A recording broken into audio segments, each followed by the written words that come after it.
Hello and welcome back to Easy English Chats. I'm Eva. And I'm Paul. Hi, everyone. This podcast is for people who are learning English and want to practice by listening to real, natural conversations. We talk about everyday topics, things that happen in normal life, and we try to use simple, clear English so that you can follow along easily. And if you hear a word or phrase that you don't know, don't worry. We often explain things as we go. Or you can look it up afterwards. That's great practice too. Exactly. So today's topic, Paul, do you want to tell everyone what we're talking about today? Yes, today we are talking about shopping. Oh, I love this topic. I knew you would say that. I knew it. What? Shopping is wonderful. I had a feeling this episode was going to be very one-sided. It won't be, I promise. We have lots to discuss. We're going to talk about whether we enjoy shopping, whether we prefer shopping online or going to actual physical stores, and we'll also talk about impulse buying. That's when you buy something without really planning to, and whether we've ever bought something we immediately regretted.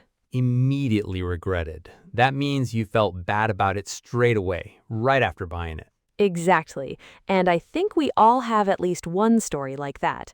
Okay, shall we get into it? Let's do it. So the first question, do you enjoy shopping, Paul? And I want an honest answer. Honestly, no, not really. I mean, I don't hate it, but I don't enjoy it either. For me, shopping is just something I have to do. It's a task. I go in, I find what I need, I buy it, I leave. You make it sound like a military operation. A little bit, yeah. I like to be efficient. I don't want to spend more time in a shop than I need to.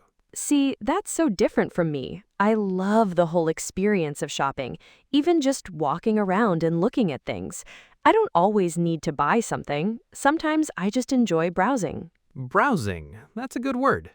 Browsing means looking around without a specific goal. You're just looking. Right, and actually, we use the same word on the internet. Browsing the internet means just looking around online without a specific goal. That's a great connection, Eva. So you can browse in a shop and you can browse online. Exactly. So yes, I love browsing. I find it relaxing, actually.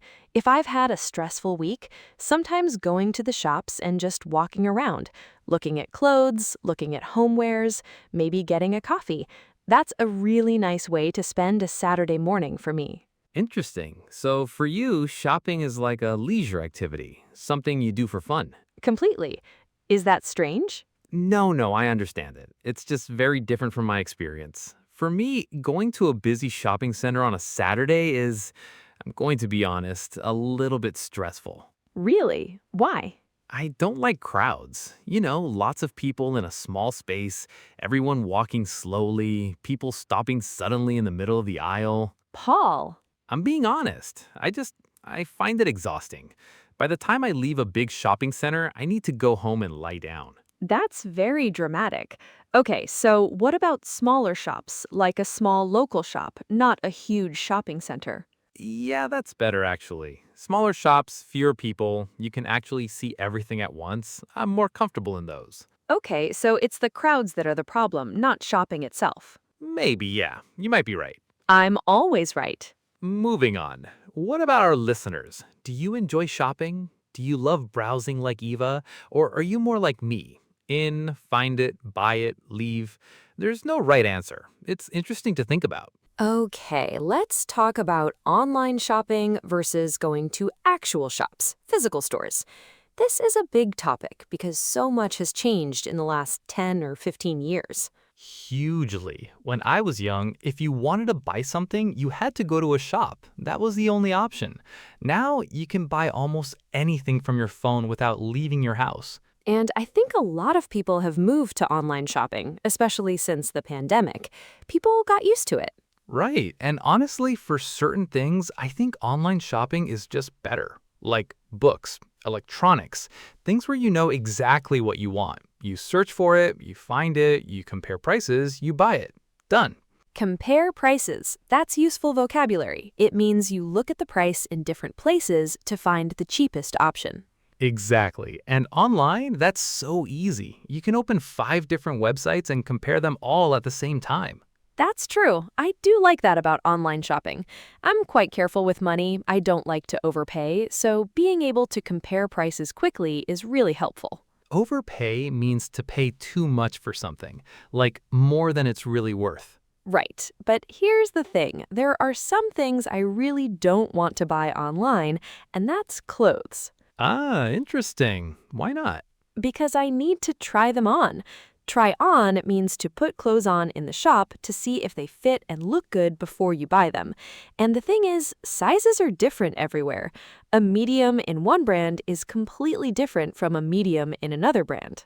That's so true, and it's so frustrating. It drives me crazy. So with clothes, I really prefer to go to the actual shop, pick things up, feel the material, try them on in the fitting room, and then decide. Fitting room, that's the small room in a clothing shop where you can try on clothes. Sometimes it's also called a changing room. Yes, both are correct. And honestly, half the time I take 10 things into the fitting room and come out with maybe 2, but that's fine. That's the whole point. See, that sounds exhausting to me. Taking 10 things in and only buying 2. But you've saved yourself from buying 8 things you don't need. Fair point, actually. Okay, so what about returning things? Because that's one thing that's gotten much better with online shopping. Returns. Yes, the return policy. Return policy means the rules about whether you can bring something back to the shop if you don't want it, and whether you get your money back. A lot of online shops now have free returns, which is great. So you can order something, try it at home, and if you don't like it, you just send it back. Which is kind of what I do in a fitting room, but at home. Exactly. The downside is you have to wait for delivery, and sometimes delivery takes longer than expected. Oh, the waiting. Yes. There's nothing worse than ordering something you're excited about and then tracking it online every 10 minutes going, "Where is it? Where is it?" Tracking means following the progress of your delivery online. You can usually see where your package is at any moment. I once tracked a package so many times that I could tell you exactly what time the delivery driver stopped for lunch. That is dedication. I was excited. It was a new jacket. And did it fit? It did not. Oh no. I had to return it, which brings us very nicely to our next topic. Yes, impulse buying. Impulse means a sudden feeling or desire. You didn't plan it, you just felt it in the moment. So impulse buying is when you buy something suddenly without thinking about it properly. And I think we are all guilty of impulse buying at some point. Absolutely. It happens to everyone. Shops are actually designed to encourage impulse buying. Have you ever noticed that at the checkout?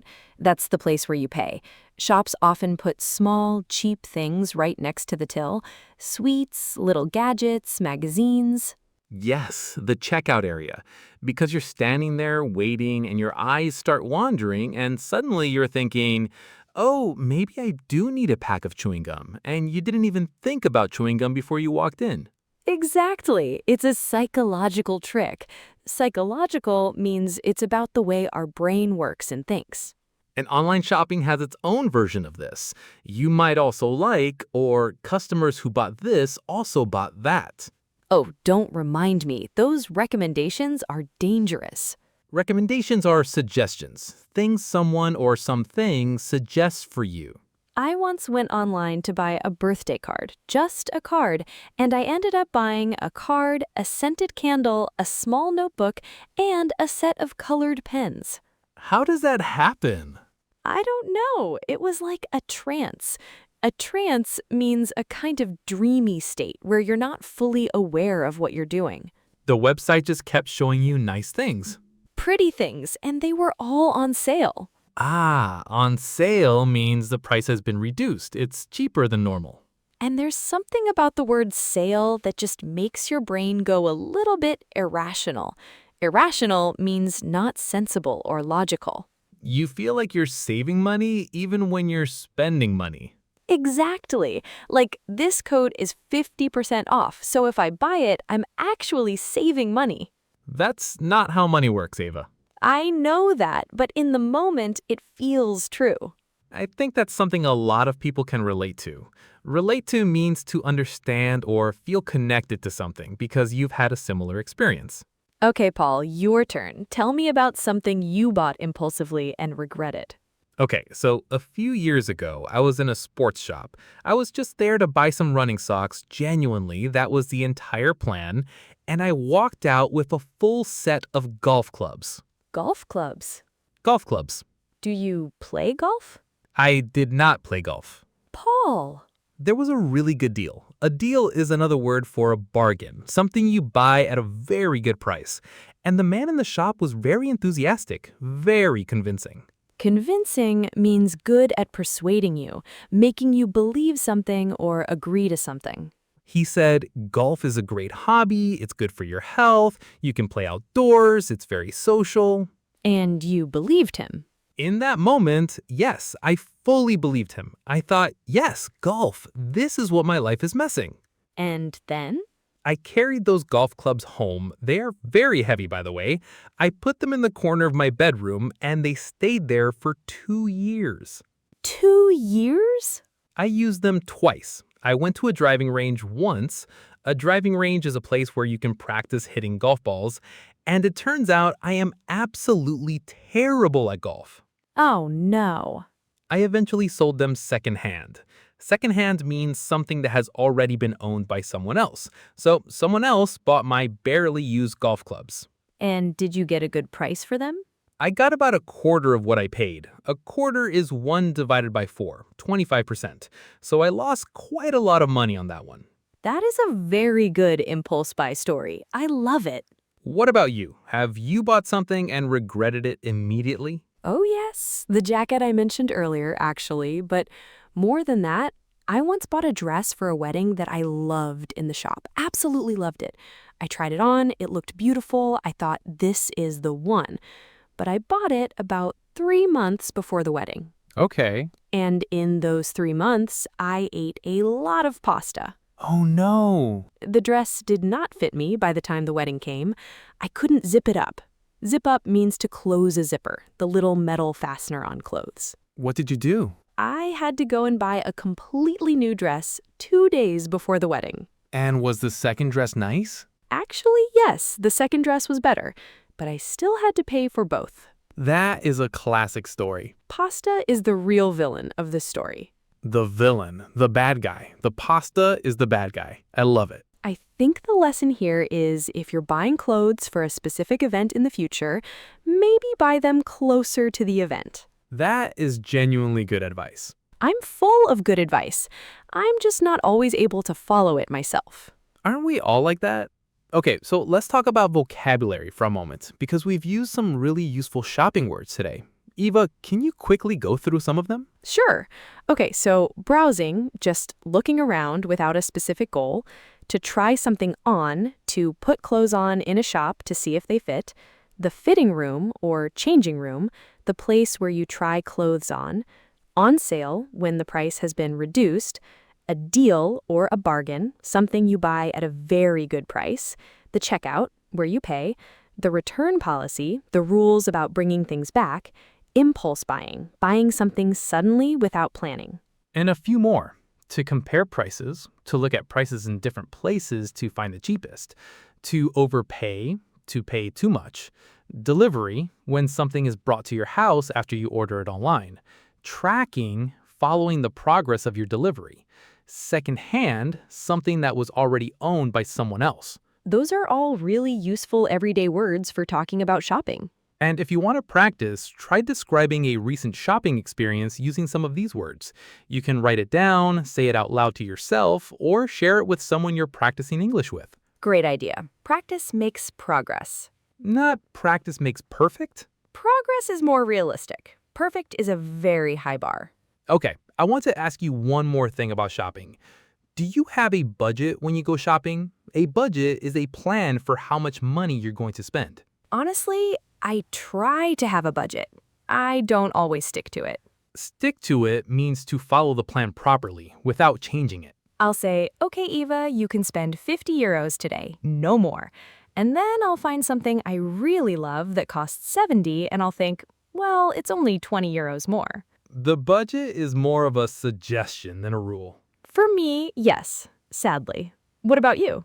I'm quite strict about it. If I know I need something, I'll research it first, look up prices online, decide how much is worth spending, and then I'll go and buy it. I don't usually spend more than I planned. That's very sensible and very boring. I prefer responsible. Responsible, sure. I think the truth is, you and I have very different relationships with money and shopping. You treat it like a transaction. I need a thing, I buy the thing. I treat it more like an experience. A transaction is a business exchange. You give money, you receive a product. And there's nothing wrong with either approach, really. It's just interesting how different people think about it. Completely. And I think it often depends on your personality. Are you someone who plans ahead, or are you more spontaneous? Spontaneous means you do things without planning, in the moment. I am very spontaneous, possibly too spontaneous sometimes. You and your pasta dress. We don't need to keep bringing that up, Paul. Sorry. One thing I want to say, though, I think there is a real joy to shopping in physical stores that you just can't replicate online. Replicate means to copy or repeat something exactly. What do you mean?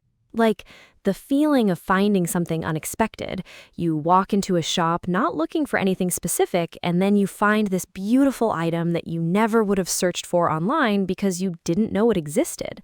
And it's perfect. That feeling of discovery, you don't get that from a website. That's actually a really good point. Online shopping is very good at giving you what you already know you want, but it's not great at surprising you. Exactly. The algorithm, that's the system that decides what to show you online, it only shows you things similar to what you've already looked at. But in a real shop, you might wander into a section you've never visited before and find something completely unexpected. I hadn't thought about it that way, but you're right. The physical experience of shopping does offer something different. Have I convinced you to enjoy shopping more? Maybe 5% more, I'll be honest. I'll take it. That's progress. Okay, I think that's a good place to wrap up today's episode. To wrap up means to finish or bring something to a close. We talked about whether we enjoy shopping, the differences between online shopping and going to physical stores, impulse buying, and some useful vocabulary for talking about shopping in English. As always, we hope this was useful and enjoyable for you. Our goal is always to have a natural, honest conversation that you can listen to, learn from, and hopefully enjoy as well.